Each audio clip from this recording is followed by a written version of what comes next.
Hello， 大家好，这里是喵七七剧场。今天给大家介绍一部由迪丽热巴和任嘉伦主演的古装奇幻剧《与君初相识》，讲的是天才御灵师与纯情角色鲛人的两世虐恋。大家准备好眼泪，一起来追这部绝世甜剧吧。话说天地之间一共分为天仙和地仙两族，天仙之中有一脉专门负责教化犯错的地仙，被称作御灵师，而我们的女主纪云禾就是一名御灵师。在御灵界还有一条禁令，那就是不可以和地仙搞对象。这天万花谷抓来了一个鲛人，这也是纪云禾第一次见到鲛人长翼。他震撼于刚才从眼前一闪而过的美丽尾巴和那尾巴所带来的冲击力，于是他感兴趣地走了过去，想要打个招呼，可长翼并不买账地嘶吼起来。看见这鲛人桀骜不驯的模样，纪云禾放弃了沟通，于是他和万花谷众人合力布阵。众人拼尽全力维持阵法，想压制长翼，却没抵得住他飞身一招360度大旋转。关键时刻，一支金箭突然射来，正中长翼那美丽的鱼尾，将它钉在了树上。来人正是万花谷的少谷主林浩清。那支金箭化作藤条，将长翼死死缠住。激斗中众人都没有发现，远处正停着一顶白色的轿子，只见轿帘轻轻掀开，一道身影从漫天花瓣中缓缓走来。此人正是顺的天机，天帝唯一的姐姐，天师的爱徒，身份尊贵无比，以至于本人嚣张跋扈。他此次前来的目的是让万花谷驯服鲛人，让鲛人开口说话，自愿断尾并交出鲛珠。万花谷谷主林苍兰本想让自己儿子接下此事，好让他在顺德面前混了好印象，可纪云禾却突然出现插了一脚，主动请缨要求参与驯服鲛人的任务。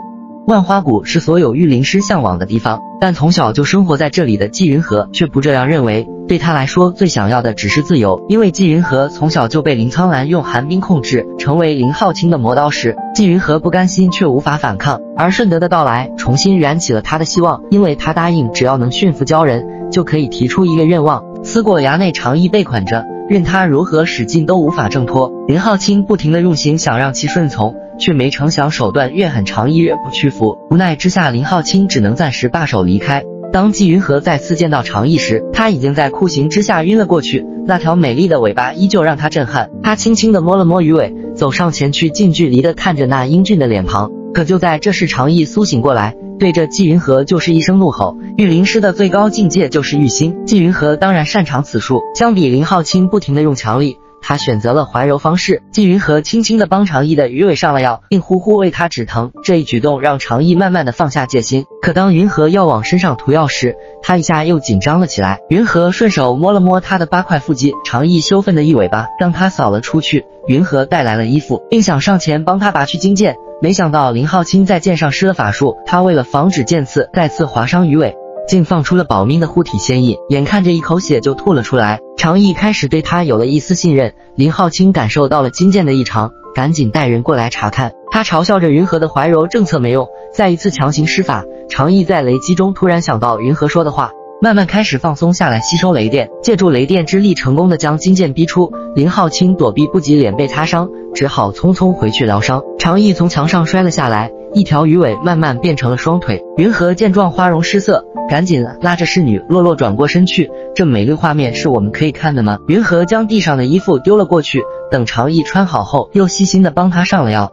看着他甜甜的笑容，长翼的信任又增加了一丝。云禾为了完成这次驯鲛任务也是拼了，自掏腰包的买来海鲜。当他把食物端到长翼面前时，他还一本正经的坐着不动，可就转了个身，说话的功夫，长翼手里的鱼就只剩下了鱼头。这呆萌可爱的样子逗乐了云禾，他明知鲛人遇水则强，还是准备拿些水来给他喝。而这时长翼突然使出了御水术，让他叹为观止，可惜法术没有维持多久就失败了。看到长翼难过的望着头顶的天空，云禾知道那是向往的自由，感同身受之下竟生出一丝疼惜。于是回去之后，他将自己都舍不得用的疗伤药拿了出来。与此同时，思过衙内的某人正好奇地玩着自己的脚，此时林浩清却找了过来。他告诉长翼，云禾之所以对他好，都是为了驯服他。一番挑拨之下，让本对云禾生出些许信任的长翼又再次将心缩了回去。于是当云禾兴冲冲地给长翼送药时，却被他一掌打翻在地。云禾觉得所有努力都白费了，他失望地离开，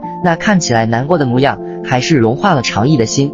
他捡起地上的伤药吃了进去，惊喜地发现云禾并没有骗他。而就当长翼运功疗伤时，突然一阵燥热传来，思过衙内瞬间变成了烤炉。原来林浩清为逼鲛人开口，设置阵法将思过崖变成了烤炉。云和在听到消息后有些犹豫，毕竟私放囚犯是重罪，可在看到书上记录着鲛人知恩图报后，他决定冒险试一试。鲛人怕热，此时的常毅在洞里备受折磨，云和见状迅速闯进结界想要救他，谁知这大尾巴鱼满脸的不信任，生气之下他直接上手将他拉了出来。云和屋内，常毅猛灌完一盆水后总算恢复了些体力，他一直不明白云和为什么会帮他。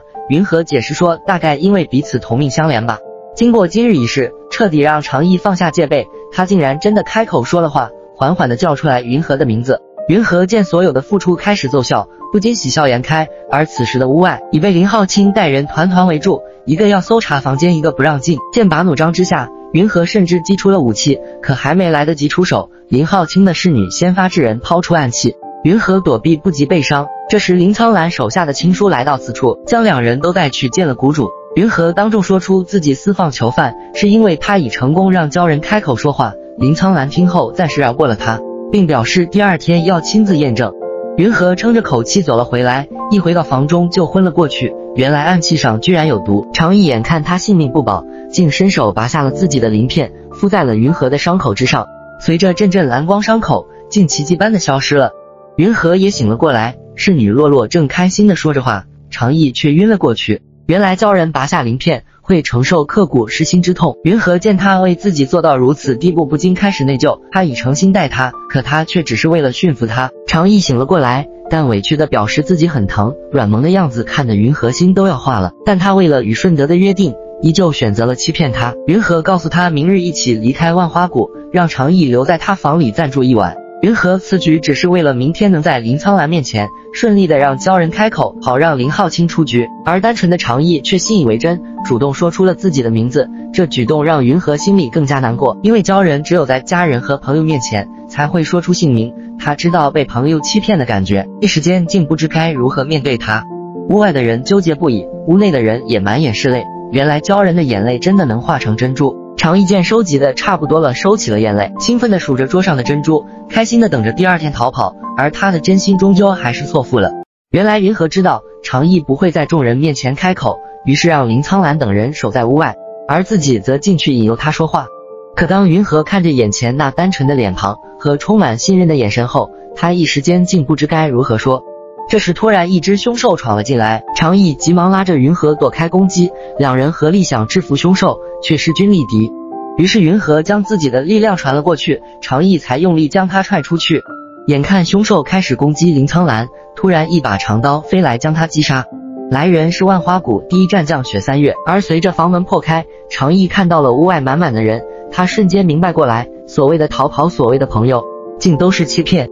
于是无论云和怎么请求，他都不再开口说话。此时的云和知道他在常毅那里已经完全失去了信任，常毅又被带回了思过窟。林苍兰也责骂了云和，并立下规矩，他和林浩清每人只能训教3天。云和知道常毅落在林浩清手中，就意味着会接受残忍的酷刑。他舍不得却又无计可施，因为云和私放囚犯被雪三月处罚，3日内不可私自进入思过窟，而林浩清也得到了相同的处罚。原来那只凶兽正是他所放，目的就是揭穿云和的欺骗，好让他失去鲛人的信任。面对林浩清和雪三月的搅局，云和焦急不已。就在此时，他发现了雪三月的秘密，原来他和自己的先世有了私情，可这犯了万花谷的大忌。云和以此作为要挟，想和雪三月结盟，谁知他竟不按套路出牌，直接就起了杀机。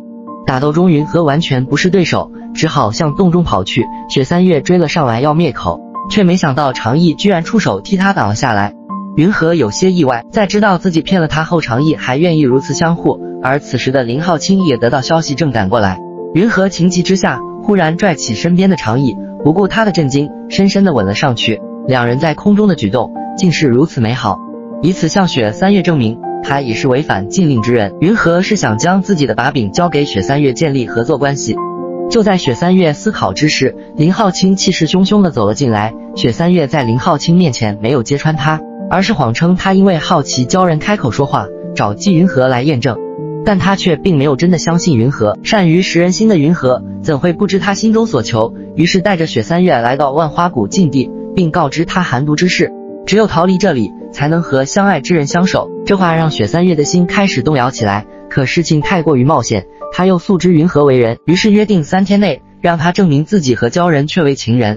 云和找到长义时，他还在生气自己的初吻没了，于是他开始了哄鱼模式。他带着长义来到一处只有少量水的地方，坚持要帮他洗洗。云和一边搓一边道着歉，可搓着搓着肥皂不见了，他急忙想将手伸进去掏，还没拿到就被拍飞了出去。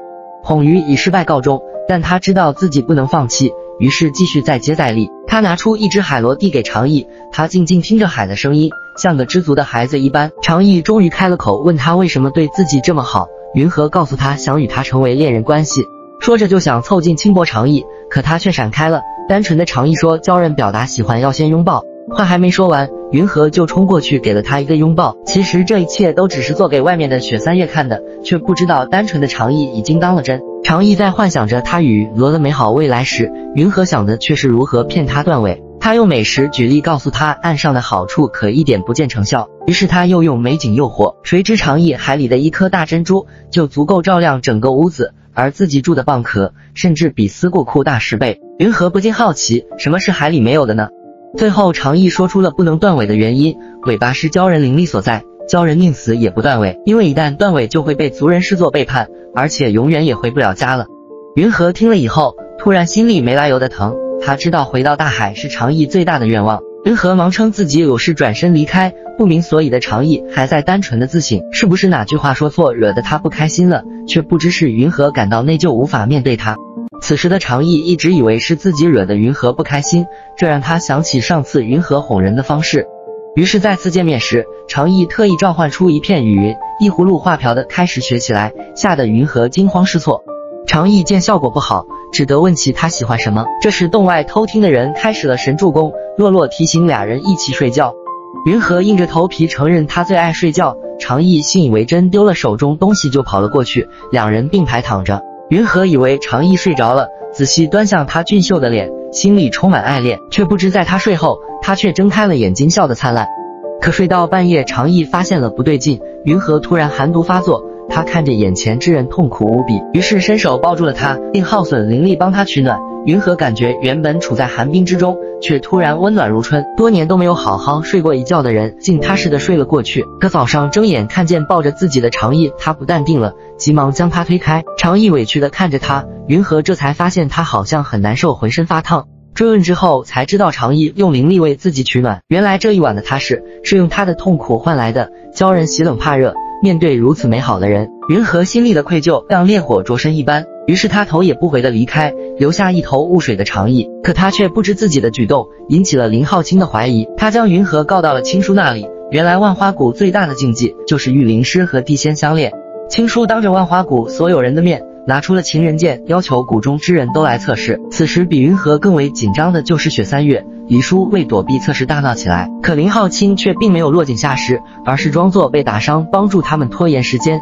因为他知道谷中对情爱之事重罪严惩，但林浩清并不想云和陷入险境。其实他已想好了如何利用此事逼他退出训教任务。云和与洛洛着急地寻找破解情人剑的办法，这时雪三月找了过来，两人约定了晚上去毁了情人剑。云和和雪三月来到大殿，就在他拿起宝物摔碎之时，青叔突然带人冲了进来，而此时的雪三月却抓住了他的胳膊。云和愣住了，原来林浩清派司仪找到雪三月，用黎叔的性命威胁他陷害云和。可两女的结盟哪是那么容易打破的？他们将计就计，打碎了真的情人剑，让赝品换了上去，然后引来了青叔和林浩清。云和还命人暗中救下了黎叔2对璧人，成功的过了关。可随着情人剑的打碎，云和没了可以测试自己心意的东西，他有些迷茫，不明白为什么当时不敢用真的情人剑测试。再次见到长义时，他一身轻易傲立在雪中，只因某人一句喜欢，他就施法变出漫天雪花。云和身在其中，开心的笑了起来，那是自由的味道。而在这浪漫的氛围下，长义说出的话直击他的内心，他愿意为了云和留在陆地上，原本的目的已达到，可云和却高兴不起来。长义的爱单纯又热烈，他又如何舍得去辜负这份心意？云和想不通，为什么这么美好的人会被顺德认定是凶恶之徒。在长义的解释下，他才知道事情经过。原来当时顺德出海游玩遇到风浪，长义碰巧见到救下了他，可他的好心之举却给自己招来了灾难。顺德第一次见深海之主的鲛人，又爱上了那条尾巴，于是将他抓了起来，想要他臣服。解开疑惑的云和心疼极了，问他后不后悔随便救人，却在他的回答中幡然醒悟，按照心意做想做之事，后果自己承担。云禾心中所有的结全部解开，他明白了自己对长意的感情，并愿意为他的美好和纯善奋力一点。云禾找到了雪三月和黎叔，将自己的想法说了出来。通过他多年的观察，发现万花谷里有个阵法叫十方阵，里面镇压着上古神兽青羽鸾鸟，他们可以想办法找到阵法的薄弱处，制造混乱，趁机逃走。可奇怪的是，法力低微的黎叔竟将此事揽下。几人本以为他只是想办法制造些小的混乱，却没想到黎叔竟然以血祭阵，打开十方阵的针眼，放出了青羽鸾鸟。原来他和青羽鸾鸟是旧识，潜伏在雪三月身边就是为了这一天。雪三月被心爱之人欺骗，心神恍惚，但万花谷大乱机会难得。云禾与洛洛趁机跑去内殿寻找寒毒的解药，他将找到的解药交给洛洛，自己则去了思过窟，想带着长意一起离开，却没想到思过窟竟也是阵眼之一。随着十方阵的崩塌，阵眼产生了强大的吸力，两人用尽全力抵挡，却效果甚微。眼看云禾就要被吸入其中，长意紧握住他的手不愿松开，甚至在飞石快要击中云禾时，用背踢他挡了下来。随着长意重伤云禾一人无力反抗，两人一起被吸进阵眼之中。没想到这针眼中心竟是一处树林，看着长意身后的伤云禾心疼不已，他急忙想施展法术为其疗伤，谁知这阵眼中竟用不了灵力。看着长意因疼痛而苍白的脸，云禾心疼的轻轻摸了摸他的头发。为了让他尽快恢复，云禾准备独自去寻找水源，可阵眼内烟雾缭绕，长意不放心，于是云禾拿出了一根丝线，一头绑在了他的手上，另一头套在了自己手指上，并笑着说：“千里姻缘一线牵，让他抓紧绳索，不要乱跑。”一句话果然让长意紧紧盯着绳索，眼睛都不敢眨一下。云禾不知道自己走了多久，但幸运的是，他真的找到一处湖泊，湖边还有一座木屋。长意在湖水中浸泡后，伤口果然恢复了许多，于是兴奋的他提出要帮云禾沐浴。尴尬的气氛让某人匆忙跑开，心爱之人就在眼前。长意觉得欢喜，喵弓般的从怀中掏出一朵花，这花是他细心灌溉、仔细栽种的，因为黎叔说过女子爱花。可云禾想到雪三月和黎叔是因樱花结缘，最终却在谎言中缘尽。他对长意又何尝不是谎言开局？云禾放下花走了出去，屋里的人无比失落，屋外的人也深深纠结。云禾开始害怕长意在知道之前种种的谎言后会对自己恨之入骨。他觉得自己配不上那份真挚的爱意，所以即便不舍他，还是选择做个了断。可前脚才下决心不再对他温柔，后脚就因为长意打翻药罐而担心不已。云禾终究还是不忍心，仔细的帮他涂了药，还在他的强烈要求下睡在了同一张床上。望着那张睡熟的脸庞，他再一次心软下来，心里想着明日再做了断。可第二天长意的举动又动摇了他的决心，他竟然一大早带着伤跑去河里抓鱼。看着越陷越深的长意，云禾瞬间觉得头疼，不知该如何是好。其实聪明的长意看出了他有心事，他只是在等云禾主动说出口。两人说话之间，刚抓来的鱼却突然消失了，这让云禾开始怀疑湖底可能有出口。就在他们思考之时，水中突然出现一个巨大的漩涡，随之而来的竟是青羽鸾鸟的附灵。长意和云禾发现出口就在湖底，可湖中有青羽鸾鸟的附灵，虽然他上不了岸，可两人也下不去。于是云禾想利用玉心术找到他的弱点，果然在他女扮男装的诱惑下，鸾鸟说出了心中的恨。原来当初他也是个可怜之人，因为爱上了一位御灵师，所以自愿被压在十方阵中。御灵师说好会在阵中陪他，可等待了千年，却没有等来心爱之人。因爱生恨，因爱生怨，于是他将自己的怨恨化成了附灵，日日夜夜再次哭泣。云禾为了消除这份怨念，假扮成御灵师的模样来到湖边，只一个简单的拥抱，一句我想你，便让鸾鸟开心的翩翩起舞。爱的尽头是恨，暗恨又何尝不是另一种爱呢？感慨之下，长意竟唱起了歌谣。都说鲛人的声音最为动听，果然如此，那如大海般广阔的嗓音竟让云禾被深深震撼。在歌声中，御灵师缓缓从水中走来，和鸾鸟深情相拥后，化作点点星光飞向天际。见证了这段深情后，云禾开始重新审视自己的内心，他决定和长意在一起，不管未来会如何，两人都共同面对，从此以后不再分开。不执着于过去，只憧憬未来，才是他真正想要的。而他相守一生的决定，让长意那颗忐忑的心终于定了下来。他深深地吻了上去，并将鲛人最珍贵的鲛珠一起给了云鹤，当作是他的信物。两人携手跳下了水中的漩涡。然而云禾万万没想到，苏醒过来后却依旧在这万花谷中，所有对自由的向往竟成了一个笑话。而长意也再次被带回思过窟。林苍兰为了惩罚云禾，再次出手让他寒毒发作，但这次却没给他解毒。洛洛见云禾痛苦无比，于是将偷来的解药给他服下。可越吃越糟糕。这时青书走出来告知了真相，原来林苍兰当天早已发现云禾的意图，但和所谓的解药其实是加速寒毒发作的毒药。青书将云禾囚禁在屋里，放任他在寒毒的摧残下痛不欲生，手抚摸过的物品通通会结冰，连眼睛都已经不能再看见了。就算如此，云禾依旧不愿让常毅知道自己的情况。他知道林浩清会利用此事逼他断尾，可鲛人只有自愿才可以断尾，而能让常毅心甘情愿付出的只有他。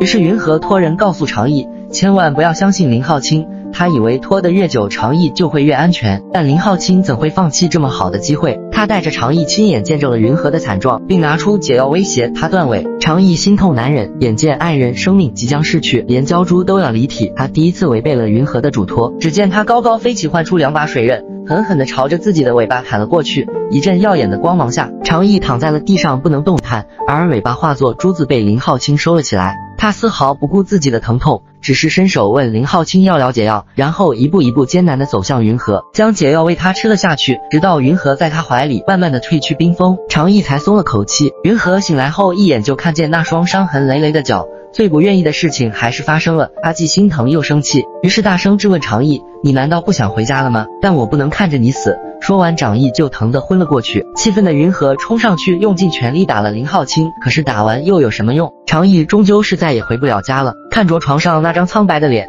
云禾感觉心如千百支针扎一样疼，疼得喘不过气来。而醒来后的常毅尽管难过，却也明白云禾的自责，于是他压下痛苦，反而安慰起了他。回归大海成了遗憾，但幸好身边还有你陪伴。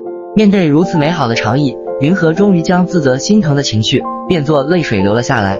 常毅又何尝不是他的救赎，是他的爱，可他知道自己根本没资格和顺德对抗，也没办法一直护住常毅。就在走投无路时，林浩清突然找到了他，想与他合力推翻林苍兰的统治。其实两人在小时候关系极为亲密，可林苍兰为了磨练儿子，硬生生地逼着云禾与他反目，如果做不到就用寒毒惩罚他。林浩清为了保护云禾，只得硬起心来和他作对。可自从云禾打了他之后，林苍兰要用赤魂鞭惩罚他时，林浩清恐惧了，他生怕父亲的下一个决定就是让他除掉云禾，于是他决定先下手为强。林浩清承诺事成之后放云禾自由，让他和自己一起练习法阵，而云禾深知此事如果失败下场会很凄惨，所以并没有告诉常毅。但他的频繁外出让常毅有些不安，于是他想偷跑出去找云禾，却被洛洛拦了下来。洛洛是个嘴巴很紧的仙士，除非是用钱。在珍珠的诱惑下，洛洛答应了，但他不敢说出实情，只能用点头或者摇头回答常毅的问题。常毅怀疑林浩清没有来找他麻烦，是因为云禾为他做了牺牲和交易，于是激动的想要去救云禾。洛洛见拦不住他，急忙想用灵粉让他睡过去，谁知被常毅随手一打，自己倒霉的躺在了地上。常毅找到云禾时，他正在为林浩清包扎伤口，这下醋坛彻底被打翻了，眼见瞒不住，云禾只好将对付林苍兰的事情和盘托出。常毅听后有些生气，表示只要他们相爱，无论有多么危险都不怕。云禾这才发现，原来一直是自己想错了，在一起就应该福祸相依。看着常毅生气的模样，云禾不由自主的就心软，于是送给他一身新衣。常毅满意的看着自己的装扮，开始了小傲娇，这自夸的模样惹得云禾笑出声来。可转念常毅就想起了刚才的事，他执着的让云禾承诺，摸一摸就不疼的法术只能给自己用。云禾笑了起来，吃醋的鱼真是无比可爱。眼见动手的日子到了，几人成功的先引出了青书，并将他捆了起来。可事情出乎意料的顺利，又让几人产生了怀疑。随着林苍兰和青书的死，林浩清终于顺利当上谷主，但他并没有履行约定放云禾自由，而是将他关了起来。云禾担心常毅，拼尽全力闯开结界，却没有在思过窟找到他。他怒气冲冲地找到林浩清，逼他放人，却被告知了万花谷的秘密。原来林苍兰身上也有寒霜，并深入骨髓，无药可医。但这寒霜并不是出自万花谷，而是仙师傅为了操控玉灵师下的毒。几百年来，林苍兰发现天仙和地仙两股力量互融，可以压制寒霜，但在玉灵师中尝试后，只有云禾活了下来。云禾这才明白为什么青书临死前会将一身功力传给他，他又为什么总是有青筋冒起。原来自己早已在不知不觉中成了试验品。林浩清还告诉他，如果他不能将体内的两股力量顺利融合，等待他的只有死亡。眼见自己已无希望，云禾现在唯一想做的就是放常毅自由。可一波未平一波又起，顺德在这时来到了谷中。他此行的目的是要带走长义，却没想到云和竟为了爱人当众违抗命令，顺德一边一边的抽了过去，可他宁死都不肯松口。长义看着云和被折磨却无能为力，那么桀骜的一个人终究是为他跪了下去。云和震惊之下眼泪夺眶而出，顺德离开了，长义被带走，大殿之中只剩下云和黯然神伤。他拖着伤痛来到思过窟，告诉长义自己会引开守卫帮他逃跑。云和不想再见他受到今日的屈辱，为了让长义有力量逃走，他还诱骗他想将鲛珠从体内拿出来，可长义并没有如他所愿，反而将鲛珠封在他的体内。因为他知道如果自己逃了，那么等待云和的将是酷刑。可云和想到自己已经时日不多，还是狠下心来赶他走，自己已逃不出这宿命，那么他希望至少还长义一份自由，和爱人自由自在的生活终究成了一场美梦。云和怕长义不愿逃走，狠下心来不再相见，可长义在见不到他的情况下，竟主动求见了顺德。云和得知消息后匆匆赶过去，却听到了那熟悉的嗓音，正唱着歌，鲛人之歌，歌唱自由。那美好的愿望让云和落下泪来，而长义他来的目的就是想告诉他，鲛珠是信物也是承诺，是此生绝不相负的决心。云和知道再也劝不动他了，一切都成了定局。眼看分离在即，云和提出去仙师府之前想绕到人间，他想带长义四处看看，领略人间美景，看尽世间繁华。两人来到集市，长义一眼就看上了2块玉佩，一块上面刻着玉，另一块刻着人，可老板却不愿意卖，只因为玉佩都是成双成对，他从没见过人和玉一对。于是云和大手笔的将所有玉佩买下，送给了周围的人，只为长义喜欢他什么都愿意做。可两人却并没有将玉佩拿走，人注定要分别，只能留下一对玉佩了却遗憾。长义对所有事物都极为好奇，只要他拿过的东西，无论贵贱，云和都大方的买了下来，长义都替他心疼这些钱。两人来到一处山顶之上，俯瞰人间景象，云和深吸着新鲜的空气，开心的像个孩子一样。长义看穿了他的心思，自由自在一直是他的梦想，如今却成了奢望。如果可能，云和真心希望此刻爱人相伴，岁月静好，能化成永恒，可惜也只是如果。幸运的是，两人居然赶上了中秋佳节，城里一片热闹繁华，他们手牵着手在街上逛着看着，直到听见有人叫喊着钓鱼送红绳，长义停下了脚步，他想起了在阵眼中云和的那句千里姻愿一线牵。云和见他喜欢自告奋勇的就去钓鱼，谁知半天鱼也不上钩。长义见他有些不开心，居然作弊让鱼主动游了过来，还美名其曰的说是云和教得好，鱼顺利的钓了上来。长义一路拿着红绳傻乐，不知不觉就走到了许愿树下。长义在绸带上写下愿望，愿我所爱之人平安喜乐，这是他对爱人最诚心的祝福。可这愿望却像针一样扎得云和心疼，绸带随着法术飘上了最高的树枝，这又何尝不是云和对他的祝愿？天空中突然放起了烟花，将夜空照得如白昼一般，虽然转瞬即逝，却在绽放时瑰丽无比。随着灯会的散场，两人同行相伴也到了结束的时候。云和带着长义来到一处小屋，像平常情侣般闲话家常，幻想着男耕女织的生活，幻想着美好的将来。可这幻想让云和泪如雨下。长义看出了他的失落，于是从怀中掏出了那2根红绳，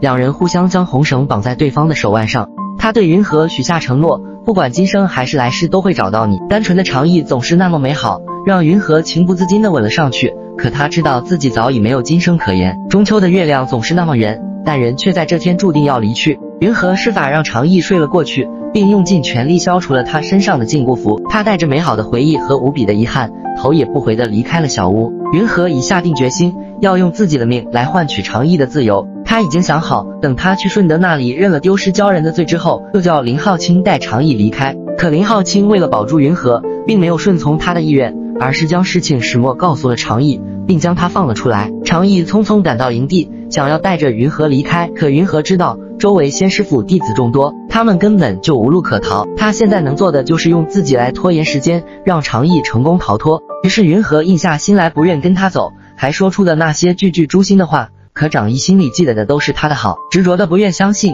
他还是拉着云和一起逃了出来。眼看到了悬崖边已无路可走，但长义还憧憬着美好的将来。见眼前之人如此单纯，云和只得狠下心告诉长义，自己根本就不愿意逃亡，还变出一把匕首强迫他放手。就算这样，长义还是紧紧地握住那双手不愿松开。可云和的目的就是为了让他因恨离去，只有恨才能让人彻底死心。云和说出了违心的话，长义不敢置信地望着眼前的人，那张熟悉的脸庞突然就变得陌生，欺骗的痛苦，背叛的无助，让他疼得说不出话。于是在云和将匕首送进他胸口时，长义忘了躲避，只是眼里的一滴泪化作珍珠掉落下，身上的伤不及心里的痛，让他并没有看见云河眼里的不忍。为了彻底斩断和长意的纠葛，云河割断手中的红绳，他如愿的让长意知道什么叫做哀莫大于心死。原来死心只是一瞬间的事，原来死心是连痛都感觉不到。追兵的声音已近在耳边，云河匆忙将长意推向了悬崖深处，他随即担心的向下望去。长意回想起往事，他不愿他毒发身亡，忍着噬心之痛拔下鳞片。他为了一生一世一双人将鲛珠作为信物给他，他不忍他被寒毒折磨，心甘情愿地砍断了自己的尾巴，终究是错付了一段真情。长意什么都没有了，家没有了，心也没有了。云河亲手将长意推下深渊后，独自一人站在了顺德和仙师府弟子对面。他血迹长剑将悬崖四周用阵法覆盖，阻止众人去搜寻长意，并主动出招攻向顺德。猝不及防的一招，伤了半数仙师府弟子，连同顺德的法冠也被削掉。顺德气愤至极，命人取其性命。可此时的云河已经抱着必死的决心，大有一夫当关万夫莫开之势。几个回合下来，众人竟然不是对手，但随着他不停施展法术，体内的两股力量开始相冲，让他瞬间没了法力。但云河知道自己不能退，他必须为长意争取时间。看着他不屈的模样，顺德开始有些慌乱，令人疯狂射箭。云河将剑化作盾拼命抵挡，却终究没挡住这人多势众。可哪怕被射得遍体鳞伤，他依旧咬紧牙关站起来，一次次的被箭所伤，却又一次次倔强的不愿倒下。他知道自己多站1分钟，长意就会再安全一点。顺德又气又怕，忍不住自己出了手，这致命的一箭终于让云河再也站不起来。他的血顺着手指一滴滴的掉落，比那截断了的红绳还要鲜艳。顺德的心放了下来，命人去崖底搜寻长意，只是这心放得有点早。云河在听到他的命令后，竟再次飞起身来，随着他的苏醒，身后突然出现了9条尾巴，眼睛也呈现出妖艳的红色。玉灵师在一瞬间奇妙地化身九尾狐，变成九尾狐的云河势不可当，随着阵阵红光，众人毫无还手之力。他来到顺德面前，平静地看着那个嚣张之人。顺德此时一脸恐惧地步步后退，云河舒畅极了。就在他准备出手击杀顺德时，突然一阵光芒从天而降，将他撞飞了出去。来人正是大名鼎鼎的仙师。出于对云河体内力量的好奇，他并没有杀了云河，而是将他带回了仙师府。云河从一个牢笼又被关进另一个牢笼，但他早已不关心自己，只是欢喜着那个心心念念的人终于是自由了。可他却没料到，此时的长意正重伤昏迷中。云河一早就算准了悬崖下有水可以帮助长意恢复伤势，也算到了他一直将海螺放在胸口处能抵挡匕首带来的伤害。可他却没算到，自己本来只有1个月的生命，却因为体内两股灵力相冲，而另外开辟出一条属于自己的灵脉，化解了寒霜之毒，并且衍生出灵丹。现在的云河已成了拥有双脉和灵丹的怪物，再加上他体内的鲛珠有修复的功效，这让他在顺德的手中受尽折磨却无法解脱。顺德的花样层出不穷，云河过得痛不欲生，而仙师却放任不理他，不停地在试探他身体的极限。但人能被束缚，心却不能。每次酷刑，云河都会笑着面对，因为只要想到长意是自由的，他就觉得一切都值得。这笑容让顺德每次都咬牙切齿。在云河度日如年的岁月里，唯一能带来安慰的就是那段和长意在一起的回忆，和他并没有被抓住的消息。于是他只能不停地画着月儿缓解相思。另一边，长意跌落在溪边，被他的随从罗索发现，并有幸地遇到了从仙师府逃离出来的空明。两人将长意带到了人间客栈疗伤，而他苏醒后第一件事就是抓起已残破的海螺，不顾重伤来到那棵许愿树下，将系满祝福的绸带化成灰烬。长意终究是恨上了云河，他带着满心疲惫回到了东海，没想到等待他的却是父亲被迫害、东海封禁的消息，而长意自己也被顺德派来的人打伤。一番大变故之下，他瞬间成长起来，变成了一个不苟言笑的人。几人逃往了北苑后，长意将满腔恨意化成了动力，拼命往上爬。总算不负所望，他有了和顺德对阵的资格。经过严密的部署，这次对阵竟让顺德吃了大亏。他恐惧之下想用云河来威胁他，却没想到当时爱有多真，现在恨就有多深。顺德没想到云河用命拯救的人竟然如此恨他，顺德最终还是被仙师救了回去。可一向骄傲的他吃了如此大亏，如何能罢休？于是他再次找上了云河，而另一边的长意还是将顺德的话放在了心里，这让他迫不及待地想见到云河，解开心中的疑惑。于是为了救出云河，他不惜从遥远的乐游山请出青羽鸾鸟，牵制住了仙师。此时的云河正在与顺德对峙，他召唤出9条尾巴，灵力瞬间大增，浑身的狐火逼着顺德步步后退。就在云河准备继续上前时，突如其来的反噬硬生生地打断前进的脚步。顺德趁机站起身向他走了过来，火一样的鞭子顺手就抽了过去。云河连忙甩出长剑抵挡，并用尽最后的力气将剑丢了出去。顺德的脸被划出一道深深的血痕，他不敢置信地摸着自己的脸，疯狂地直冲云河而去。眼看性命危在旦夕时，一道蓝光将顺德击飞。在云河震惊的眼光中，那个朝思暮想的人已站在他面前。好久不见，常毅将云河带去了那个熟悉的山顶。曾经他们在这里畅谈理想，互诉情谊，可如今的两人却走到了这般地步。常毅嘴里说着恨之入骨，却又舍不得见云河受苦，还将自己的灵力注入鲛珠帮他疗伤。他将云河带回了北渊，把他囚禁在湖心的小屋之中，人是救出来了。可在空明诊断后，却告诉他，由于长期的遭受折磨，云河体内已经开始出现反噬，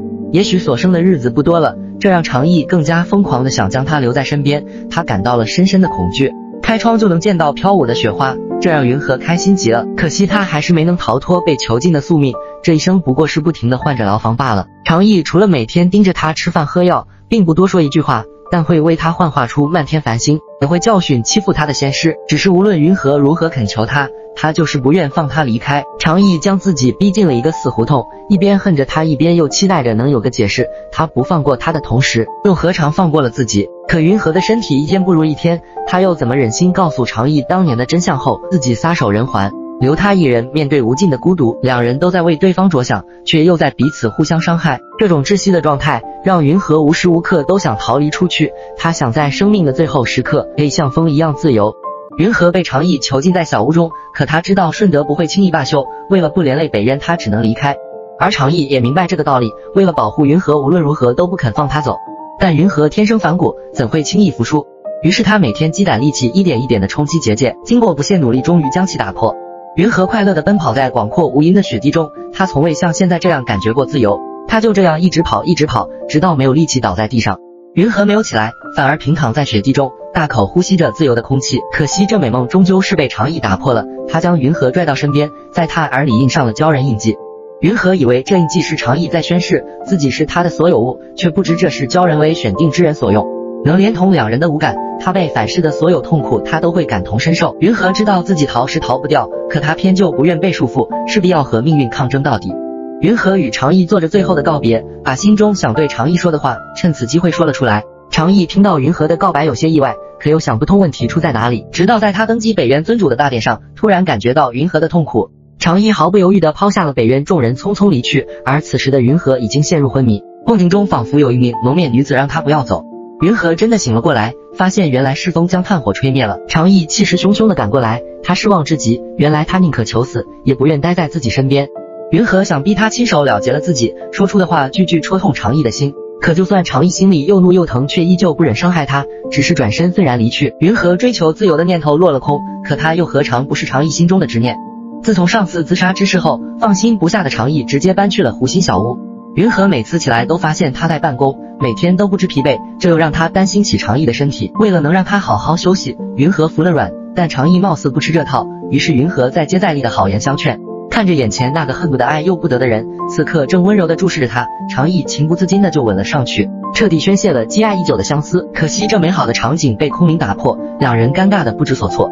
常毅有事出去，只留下云河一人独自烦恼。他现在越发不懂常毅对自己的心思，而另一边的常毅，就连谈论正事时都在回味之前的行为，这冲动竟让他内心生出淡淡的欢喜。常毅回来后，云河质问他，明明恨为何还要吻他？没想到常毅认真地说，他现在所做事的就是按照鲛人的规矩来做的，还把鲛人印记了的意义告诉了他。没想到云河却曲解成宁愿放弃感情也要将他囚禁起来。常毅实在不想听这口中说出的话，直接将人放倒了上床睡觉。云河的身体让他不愿也不敢回应常毅，而常毅的想法是只要他在身边就好。顺德终于出了手，他派万花谷众人前去攻打北渊。云河在得知消息后，用尽浑身灵力为常毅做了件软甲，口是心非语，嘴里说着不要，动作很诚实的急忙收了起来。因为灵力耗损严重，云河陷入昏迷之中。梦中那名蒙面女子再次出现，这次她摘下了面纱，露出一张和顺德一模一样的脸。原来女子竟是仙师的师父应希雨，她告诉云河，您若出事仙师所杀，让他一定要告诉青羽鸾鸟，帮忙铲除仙师。另一边常毅突然感觉到云河的不对，忙拉着空明前去诊治，人终于是救了回来。可常毅却感到从未有过的恐惧，于是拽起云河就吻了上去，并将自己大半灵力渡入他的体内。眼看大战在即，云河怎能看他如此一意孤行，急忙想将鲛珠还给常毅，结果却力不从心。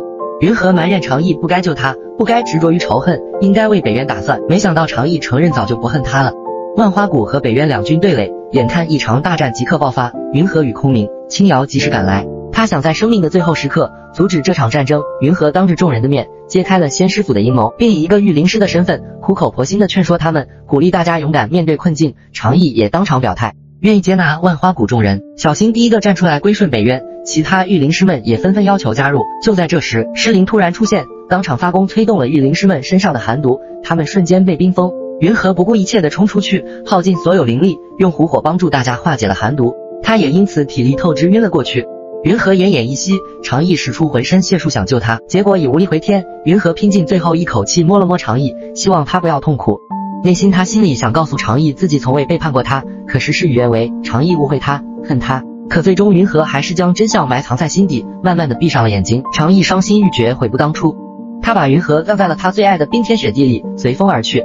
云和去世后，常毅将自己困在了北渊，这里是云和离开的地方，也是他余生的归处。然而他却不知道，由于云和修出了双脉，虽然他御灵师的仙体已经消散，但九尾狐的本体留了下来。林浩清将他带回了万花谷，用尽半生修为帮他重塑了人形。醒过来的云和变成了儿时模样，但手中却紧握着一颗发光的珍珠。林浩清给他取名阿纪，希望他能忘记了一切烦恼，活得单纯又快乐。林浩清将所有的耐心和温柔都给了他，只为护他无忧无虑，简简单单。可阿纪却总是做梦，梦里有一条美丽的尾巴鱼，还有一张熟悉的面孔。阿纪每日饭量很大，身体也长得很快，不过几个月就长成了以前的模样。但好吃的本性是一点没变，连修习法术都得用吃的哄着。万花谷毕竟归天师府管辖，为了不让顺德发现阿纪的存在，林浩清开始教他唤醒术，并允许他出外游历，但不得以真面目示人，也不能出入北渊。这是失去记忆后第一次离开万花谷。阿纪开心的像只自由的小鸟，可是还没玩2天，因为随手救了个御灵师，就被抓去了北渊的无望国。他可不是个省油的灯，竟怂恿被关的几人一起越狱，在通力合作下，几人竟真的逃了出来。偌大的北渊，就在他不知道该往哪走的时候，脖子上的珍珠突然亮了起来，带着他朝冰谷走去，像是命中注定的指引。阿纪遇见了在石头上喝醉的常毅，他不知道为什么眼前之人感觉那么熟悉，可常毅却因阿纪用了唤醒术，并没有认出他来。这是属于云和的地方，是北渊的禁地，常毅怎能容忍别人随便踏入呢？出手就准备惩治擅闯之人，关键时候阿纪脱口而出一个称呼，让常毅瞬间呆住，一时间竟不知该如何反应。阿纪被带到了大殿之中，齐峰提议越狱者要送去刑场，云和急忙辩解。说完一番话后，让常毅更加怀疑起他的身份，于是在齐峰准备押他去刑场时，他破天荒的出手拦了下来。原来狐族齐峰早有反叛之心，见长义对阿纪十分特殊，于是派人想要将他抓住，用来威胁常毅。阿纪侥幸逃出了追捕，却因为受了伤，灵力不够维持唤醒术，露出了真容。常毅得知消息，匆匆赶到时，一眼就看见了那张朝思暮想的脸庞，回忆像潮水一般涌上心头，慢慢与那个熟悉的人重叠。他不敢动，生怕这是一场梦。直到阿纪昏了过去，常毅才急忙上前抱住了他。阿纪苏醒过来，相对于常毅的欣喜若狂，他却显得格外生疏。常毅这才明白，原来他已忘了自己，浓浓的失落盖过了重逢的喜悦。他消极的借酒消愁，可当他再次看到那熟睡的面容时，却突然觉得这样也挺好，至少此时他真的做到了平安喜乐。过去的终将过去，未来才值得期许。常毅重新来到湖中小屋，这里到处都充斥着云和的气息。他将那枚珍藏的海螺放在桌上，彻底和过去告别。他带着阿纪来到冰湖，想和他在这个终结的地方重新开始。眼前的人一如当初一样，热爱、自由、向往美好。看着他那无忧的笑容，常毅只觉得岁月静好。可阿纪并不愿停留在北渊，他想要更多的自由。原来自己依旧是留不住他，虽然心如刀割，可这一次常毅选择了放手。但在林浩清要带阿纪离开时，他却犹豫了。不知为什么，他总能想起常毅看着自己时那悲伤的眼神。尤其在得知他孤身一人去压制地火后，阿纪竟不顾劝阻的想要去他身边。地火山脉中，常毅凭一己之力对抗天灾，他已经做好了舍生取义的准备。这时身后突然出现一股助力，阿纪赶了过来，眼看地火失控就要喷发，洞里的高温融化了他的珍珠项链，所有过往的回忆碎片纷纷涌上心头。阿纪想起了一切，他就是云和，那个爱着常毅的云和。常毅瞬间呆住，他的云和终于回来了。在两人齐心协力的作用下，地火一点一点的被压制，直至将其彻底冰封。可云和却因拼尽全力心脉，被地火灼伤。他没有管自己的伤势，只是深深看着那个忘记了所有却唯独忘不掉的人，爱他成了刻在他骨血里的事情。云和缓缓闭上了双眼，可常毅又怎会再次放弃？这来之不易的重逢，这次一定要护他周全。经过常毅不分昼夜的救治，云和总算是脱离了危险。他醒来的第一件事就是告知当日在悬崖刺伤他的真相。重生一次让他明白了所谓的为你好3个字，看似出发点是为了长义，其实是剥夺了他选择的自由，爱他就应该坦诚相对。而长义也懂得了爱不是枷锁，他把选择是否离开的权利还给了云禾。但这次云鹤选择了留下，心有牵绊就没了无拘无束的洒脱，心安之处就是家。由于地火爆发是仙师所为，云鹤思虑再三找到了对他御心的办法，两人闯进仙师府内，并合力将仙师困在了云禾的梦境之中，因为里面有他的执念宁熙宇，再次相见已隔千年。仙师哭得像个孩子一般，那颗孤寂许久的心也安定下来，这毁了天下的目标尽数化为悔恨。他所求的不过是一个他，于是仙师想将装有凶兽朱燕的戒指取下来交给云禾，哪怕是自己青丝变白发。可朱燕哪是任人摆布之物，随即钻出戒指想要毁天灭地。关键时刻长义出手，他一跃而上，不过安危的竟用自己心头血铸剑，欲与朱燕残魂同归于尽，残魂却说长义无果，为保世间苍生长义不惜的代价杀死了朱燕。仙师心结已解，跟随宁熙宇一起逝去。就在这时，顺德突然出手，吸收了戒指上朱燕残余的力量。他恨云禾，是他将宁熙宇带过来，让所爱之人要离自己而去。可是顺德没想到，他的杀招竟被仙师用身体挡了下来。不仅如此，仙师还用尽最后的力气，将长义和云禾送离了这里。顺德缓缓走到仙师面前，他苦苦爱了那么多年，到头来却发现自己所爱之人，在乎的只是这张和宁熙宇一样的面孔。如今只因宁熙宇一句话，他就抛下了一切，也抛下了他。这么多年的相伴竟是个笑话。嫉妒、不甘、绝望，最终全部化成了满腔怨恨。他恨不得杀了眼前之人，却又矛盾的狠不下心来。仙师又看见了宁熙宇，他正温柔地注视着他，从此眼里心里再无别人。仙师最终亲手了结了自己，一切爱恨情仇都烟消云散，留下顺德一人爱而不得成了魔，并发誓要毁了宁熙宇在乎的一切。长义、云禾回到北渊，宣告仙师已死，并安排众人防范顺德可能的进攻，然后宣布了俩人将要大婚的决定。原来长义虽然灭了朱燕，可也遭到了他强大的玄冰之力的反噬，全身骨血都将被冰封，永无生还的机会。云禾得知一切后，要求长义答应与他成亲。云禾今天打扮得很美很惊艳，他与长义手牵着手，穿着大婚礼服进入大殿，所有人都替他们开心。在众仙友的祝福和见证下，他们完成了仪式，二人正式结为夫妻。而北渊众生为了感激他们守护着北渊，真心诚意地为他们点起了天灯，送上祝福。长义和云禾手拉手躺在婚床上，俩人有说不完的情话，眼看就到午夜。长义催促云禾赶快睡觉，他不想让云禾亲眼看见自己被冰封。云禾知道告别的时刻即将来临，伤心的泪夺眶而出。长义的身体一点点被冰封，他拼尽最后一口气向云禾表白，说完就彻底冰封。云禾伤心的痛不欲生。顺德知道长义被冰封后，趁此机会挟持林浩清及万花谷众仙，集结仙师府所有力量，准备对北渊发动攻击。北渊所有人也在积极备战，顺德终于率先师府与万花谷御灵师大军对北渊发动了决战。失去长义的北渊在云禾的带领下众志成城，与顺德大军展开殊死搏斗。云禾想与顺德单独了解恩怨，捏碎了顺德的精灵，但还是被他反制。千钧一发之际，长义及时赶到，恢复灵力的长义用重新长出的鱼尾对顺德重重一击。天君授离书相助成功，点燃天灯，筑起法阵将顺德困在其中。直到此时，顺德依然不知悔改，要让朱燕的残魂散播到天地间，想让世间所有人陪葬。云禾飞身阵中，把飞散的朱燕恶灵之魂封印在自己的灵丹中。为了彻底消灭朱燕和顺德，云禾选择跳入地火岩浆，与其同归于尽。他承诺的魔气消散，一定会想办法回来，与长义一生一世一双人，然后就纵身跳入炙热的岩浆。长义含泪亲手把火山冰封，天地之间恢复了平静。300年后，火山的魔气消失以后，云禾来和长义相见，两人坐在悬崖俯瞰大海，有说不完的情话。这一世他们只愿做一对平凡的小夫妻。